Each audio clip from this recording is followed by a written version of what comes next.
how to recover deleted reels on Instagram. Now, let's say you have deleted a reel accidentally and you want to retrieve. All you have to do is to go to your profile icon. Let's say we try to delete a reel. Let's say this one right here. If I want to delete a reel, all I have to do is to click on these three dots right here and click on delete. And delete that. There. Now, it will automatically be deleted to my feed and I can no longer see that.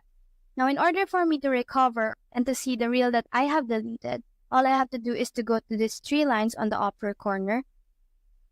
Click on this Your Activity right here and scroll down. Now, after you scroll down, you will be able to see recently deleted right here.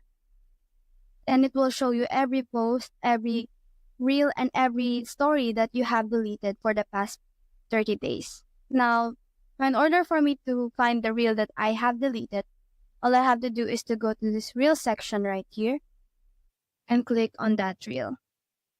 Now, once I'm here, all I have to do is to tap on these three dots right here and click on Restore. Restore. And I have recovered that deleted reels. So that's how to recover deleted reels on Instagram. Hope we helped.